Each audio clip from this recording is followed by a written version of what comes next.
Onde quer que ele esteja, o que ele toca, o que ele deixa, mesmo que de uma forma inconsciente, servirá como uma testemunha silenciosa contra ele. Não apenas as suas impressões digitais ou pegadas, mas o seu cabelo, as fibras da sua roupa, o vidro que ele quebra, a marca da ferramenta que ele deixa, tudo isso e muito mais testemunham mudo contra ele. Essa é uma evidência que não esquece, não se confunde com a excitação do momento, não está ausente porque as testemunhas humanas estão. É uma evidência factual. A evidência física, ela não pode estar errada, não pode cometer perjúrio, não pode estar totalmente ausente. Somente o fracasso humano em encontrá-la, estudá-la e compreendê-la pode diminuir o seu valor. Na ciência forense, esse é o princípio de troca de Locard, que sustenta que o perpetrador de um crime trará algo para a cena do crime e sairá com algo dele, e que ambos podem ser usados como evidência forense. No Quintas 15 de hoje, a gente vai aprender como esse princípio se aplica à cibersegurança e como podemos nos proteger de um ataque através de uma postura ofensiva, porque a invencibilidade está na defesa, mas a possibilidade da vitória está no ataque. Então vou falar um pouquinho para vocês sobre o Mitre Attack, essa é a nossa agenda de hoje. A gente vai contextualizar um pouco sobre o que é esse framework, por que ele é tão importante e necessário e como ele se correlaciona com o nosso portfólio de segurança. Para quem não conhece, a corporação Mitre, ela existe já há bastante tempo, né? Desde 1958. É uma organização sem fins lucrativos que fornece um ambiente livre de conflitos para criar, coletar, compartilhar e gerenciar informações relacionadas à cibersegurança de uma forma aberta, de uma forma pública. E eles estão construindo aos poucos uma comunidade para que especialistas em diferentes domínios e tecnologias possam se reunir para refinar e estender o conhecimento de cibersegurança. O MitraTech é um dos projetos dessa empresa, começou em 2013 com o objetivo de mapear as principais táticas e técnicas utilizadas por atacantes, adversários, grupos de cybercriminosos, APTs, né, Advanced Persistent Threats, enfim. A gente tem várias nomenclaturas para fazer referência àqueles que querem causar algum mal à nossa rede. Mas o ponto é criar uma base de conhecimento globalmente acessível com informações baseadas em observações do mundo real. Inclusive, as informações que são oriundas desse framework Attack, elas são usadas como base para o desenvolvimento de modelos e metodologias de ameaças específicas no setor privado, no governo e na comunidade de produtos e serviços de segurança cibernética. Bom, o que é então esse Attack, né? Eu acho que é um dos acrônimos mais legais que existem no mercado de cibersegurança, porque a sua forma já reduzida fala muito, né, sobre o que é esse framework. ATT&CK. Adversarial Tactics, Techniques and Common Knowledge. O que isso significa? O que é uma tática? O que é uma técnica? O que é esse conhecimento que eles querem passar através desse framework? Bom, uma tática é nada mais do que um objetivo. É a descrição mais high level, né, de nível mais alto de um comportamento.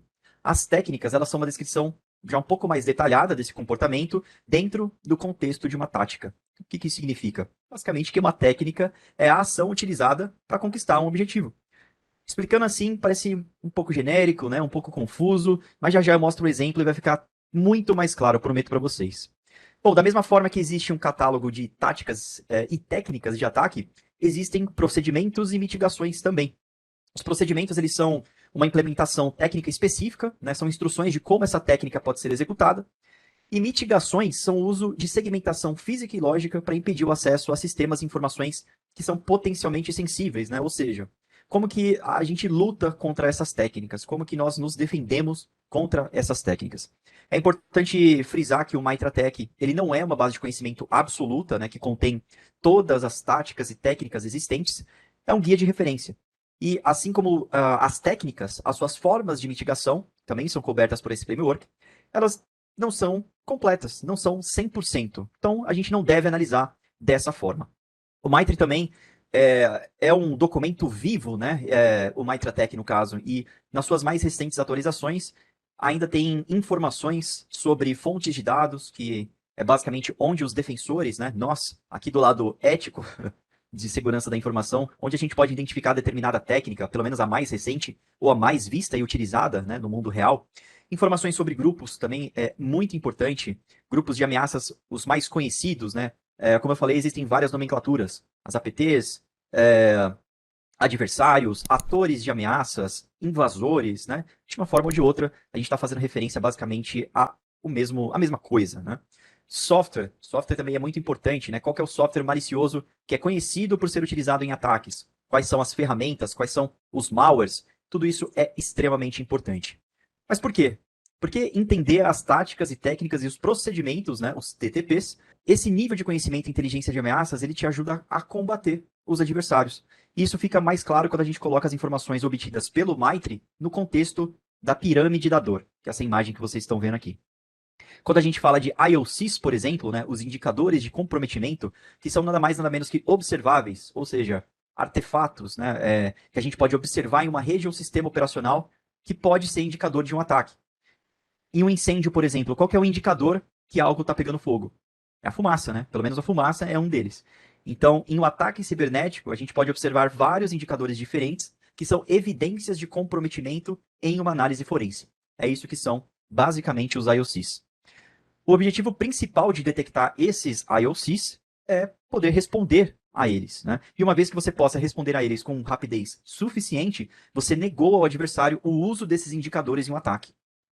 O problema é que nem todos os indicadores eles são criados iguais e alguns deles são muito mais valiosos do que outros. Então essa comparação ela fica muito mais clara nesse modelo conceitual, que é o da pirâmide da dor, que foi criado em 2014 por um especialista em segurança chamado David Bianco. Então, por exemplo, a dor causada nos adversários, né? O carinha, o hacker criminoso, que está aqui no topo da pirâmide, aqui, né?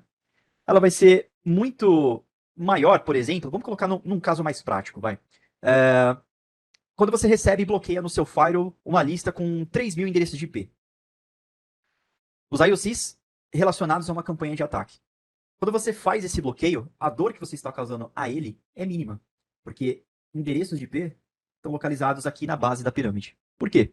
Bom, 3.000 endereços de IP, bloqueei todos, estou 100% protegido contra esse ataque, contra esse adversário? Não. O motivo é muito simples, né?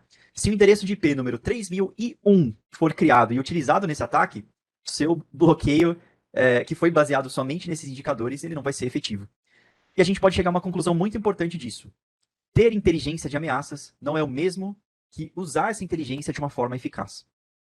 Então não bastam apenas as ferramentas de última geração, né? A gente também precisa de seres humanos de última geração, né? Seres humanos persistentes e bem treinados.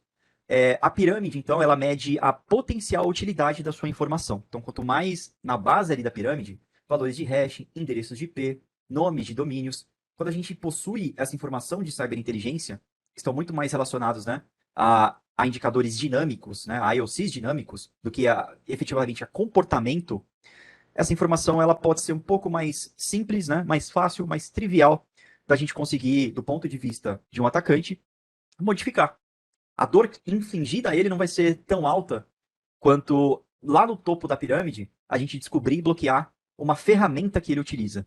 De repente, um grupo específico usa uma ferramenta específica. Quando você bloqueia essa única ferramenta, você acabou de bloquear, né, todas as chances de um ataque ser bem sucedido por parte desse grupo, ao menos especificamente falando. Então, quando você detecta, responde e interrompe rapidamente as atividades dos seus adversários, a sua estratégia de defesa se torna uma estratégia de ataque. Então, quanto mais alto, mais recursos seus adversários terão que gastar. Então, isso mede a dificuldade de obter informações sobre as ameaças. Claro que quanto mais na base da pirâmide, mais fácil de eu conseguir receber esse tipo de informação. Quanto mais alto, mais difícil. E é aí que o MITRE entra. O MITRE ele vai atuar bastante aqui nos TTPs, nas táticas, técnicas e procedimentos que eu acabei de explicar para vocês. Faltava o modelo central de comunicação para que todos falassem a mesma língua em segurança cibernética. Então, a gente precisava tornar o uso das informações de inteligência mais eficazes. Essa é justamente a importância do MITRE ATT&CK. E aqui eu até destaco para vocês uma frase, né, da Arte da Guerra, do Sun Tzu. Ele fala que se você conhece o inimigo e conhece a si mesmo, você não precisa temer o resultado de 100 batalhas. Se você conhece a si mesmo, mas não o inimigo, para cada vitória, você também vai sofrer uma derrota. E se você não conhece nem a si mesmo e nem o inimigo, você sucumbirá a cada batalha. Por isso é super importante que a gente saiba contra quem estamos lutando. Vamos deixar isso um pouco mais descomplicado e uma analogia deixar tudo muito mais simples, né? Trazendo aqui para exemplos do mundo real. Bom, uma típica postura de cibersegurança, ela diz o quê? Vamos utilizar o cenário de um carro, por exemplo. Bom, aqui a gente tem algumas recomendações, algumas boas práticas de segurança, que são: sempre tranque o seu carro, leve as chaves com você, tente estacionar em áreas bem iluminadas, né? Não deixe itens de valor visíveis dentro do seu carro, ou melhor, não deixe itens de valor de forma alguma, né? Cheque ao redor, ao chegar e ao sair do local. Todas essas são recomendações, tudo isso é muito importante a gente saber, mas é meio que um senso comum, né? Com um pouco de experiência, você consegue chegar a essas conclusões de uma forma mais fácil, até mesmo sozinho, não é verdade? Agora, quando a gente tem uma postura de segurança alinhada ao framework do Maitre Attack, o que ele diz? Ele vai dizer o seguinte: ao invés de a gente ter esse tipo de postura mais recomendativa, mais reativa, né, digamos assim, a gente vai falar, bom, normalmente os ladrões eles costumam procurar por carros destravados. Em alguns casos, eles podem, inclusive, utilizar um dispositivo chamado Chapolin, que não é o Chapolin Colorado, né? Na verdade, é esse outro Chapolin, para negar o funcionamento da sua chave por proximidade. Então, esse Chapolin aí ele é um equipamento semelhante a um controle remoto que embaralha os sinais eletromagnéticos do alarme e impede que o veículo seja trancado. Tem alguns modelos, inclusive, que conseguem até copiar o código de segurança da chave, né? Replicando essa chave. Normalmente, o ladrão ele pode agir em locais com baixa luminosidade, ele vai ter alvo pessoas que parecem estar distraídas, pessoas sozinhas. Então, nesse caso, quando a gente coloca nessa perspectiva, consegue entender a diferença das recomendações? Eu estou falando de técnicas, eu estou falando de táticas e de procedimentos que são utilizados. E eu posso ir mais a fundo ainda e falar que isso é comum em uma determinada região. Então, quando você estiver nessa região, você vai estar muito mais sujeito à ação de determinado grupo criminoso. O Maitre tem essa intenção de realizar esse mapeamento sob a ótica das táticas, técnicas e procedimentos que são utilizados pelos criminosos. Então, nesse caso, por exemplo, qual que seria o objetivo? Ou seja, qual que seria a tática? Furto de veículo. Qual que é a técnica que é utilizada? A cópia ou bloqueio de chave. Aí o Maitre ele vai também fornecer as informações sobre as ferramentas. Nesse caso, no nosso exemplo, o Chapolin. E as formas de mitigação, que também é super importante. Então, uma vez que você entende como o seu adversário funciona, como ele age, a gente pode recomendar trancas eletrônicas mais modernas, né, que vão gerar um código único a cada vez que a chave for acionada, justamente para evitar essa clonagem do dispositivo. Mas não necessariamente só essa ação seria uma ação de resposta. Recomendações mais alinhadas a uma postura típica de cibersegurança obviamente ainda são recomendadas, né, como não deixar itens de valor dentro do carro, mesmo que no porta-malas, se certificar que o carro está trancado e não simplesmente, né, apertar a chave, virar as costas e sair andando. Mas consegue entender melhor agora como que é a diferença de postura quando a gente adota esse tipo de metodologia? É muito diferente, vai muito além. E como que isso se compara às melhores práticas de segurança cibernética já existentes, né? Por que inventar mais um framework? O que ele faz de diferente de um NIST, CIS, dos padrões de regulamentação ISO, né? E por aí vai.